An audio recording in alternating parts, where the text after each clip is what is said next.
Okay, next we're going to talk about radio buttons and checkboxes. And from what you can see, this is the output on the left for the HTML code that's on the right. And for the crust options, notice we have a set of 3 radio buttons. We have the thin crust, the deep dish, and the hand tossed. Radio buttons differ from checkboxes in that generally you can only select one of the 3, or the group in the radio group. So this first one we have, our input type is radio, the name is crust. Notice the name for all 3 of these is crust because only one of them will be checked. And then we have thin, deep, or hand. And by default we have the deep dish checked. But if you look, we can only check or pick one of the 3. So we can choose whichever one we want. But with the toppings, these are check boxes, so they have to be named different things so that they can be all sent in at the same time and not conflict with each other. And our value for the first one is pepperoni. That's just what's printed. Well, that's also what's printed next to it, but the value of topping 1 is pepperoni, topping 2 is mushrooms, the value of topping 3 is olives. And if I wanted to, I could put all 3 of those toppings on my pizza. So those are the 3 attributes that you're using for your radio button or your checkbox. So if we look over here on our PowerPoint, we have type, value, and checked. Notice in our code we had type, value, and then checked is here, and then we also have our name attribute. And that goes for both the radio buttons and the checkboxes. So again, there's the picture of the code.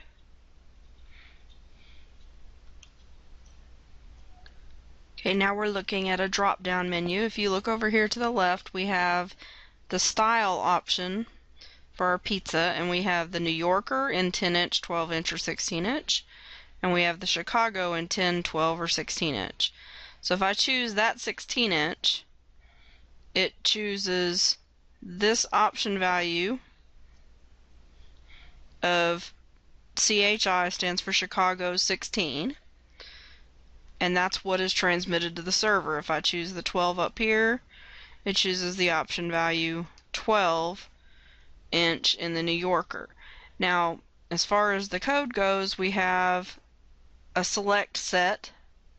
We have the name is style and size.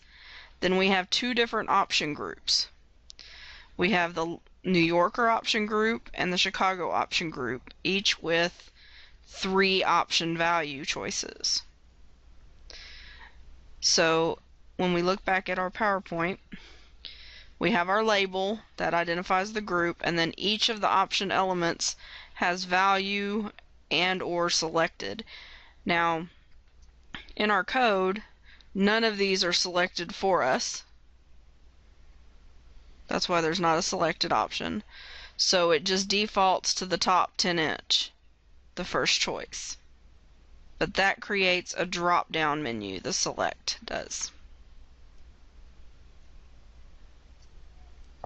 Another option that can be used instead of a drop-down list is a list box, where you have all of your choices listed in a box, and you can select any number of options out of your list box if you tell it to do so. Of course, to select more than one, you press Control and click.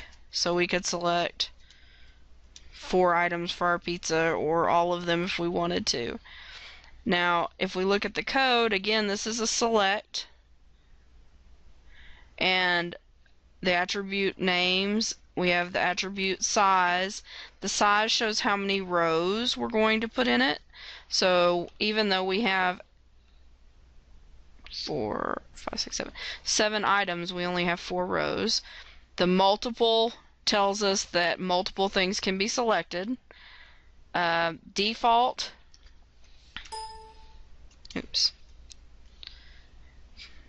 the selected attribute tells us that sausage is selected by default when the page is loaded. And the rest of these are not selected. Each of these has their own value and their own label.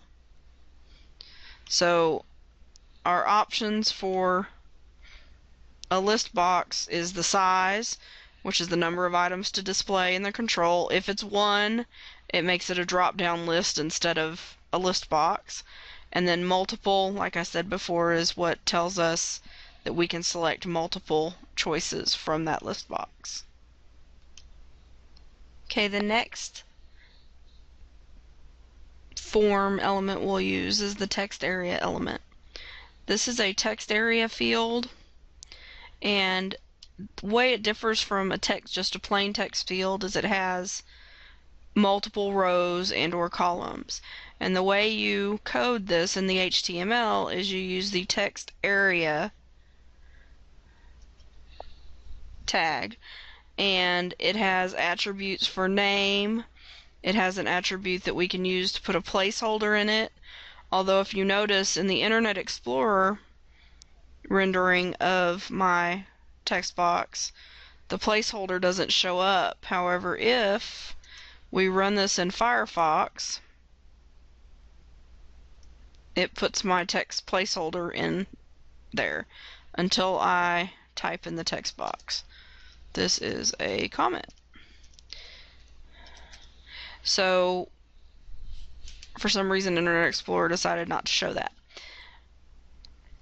Now with a text area, you can code row attributes,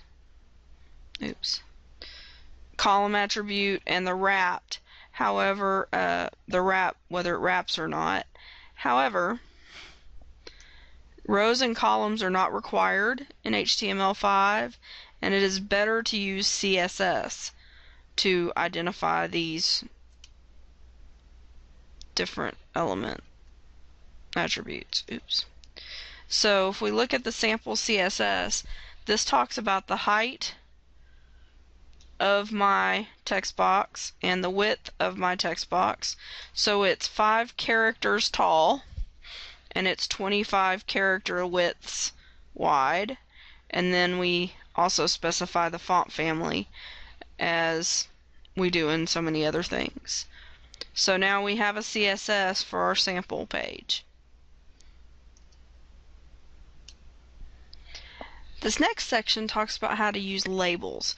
Now labels can be used to provide the text out to the side of these buttons and checkboxes, and the upside of using the label as opposed to just typing stuff is that if you use the label element, then you're able to click on the text to choose the radio button. So this is very useful, or the checkbox. This is very useful for assistive devices and other accessibility items. So for each of these inputs, again, we have our type radio. It's still a radio button, so we don't change that. Our name is crust. The ID is crust1. The value is thin.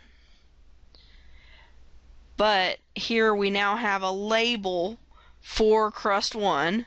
So the ID of the input goes in the for field, or for element attribute. And then there's our text. The thin crust text is within the label. That's what's printed to the screen. And then of course we close our label tag. So the label tag puts the text out here and makes it where it is attached to the input element.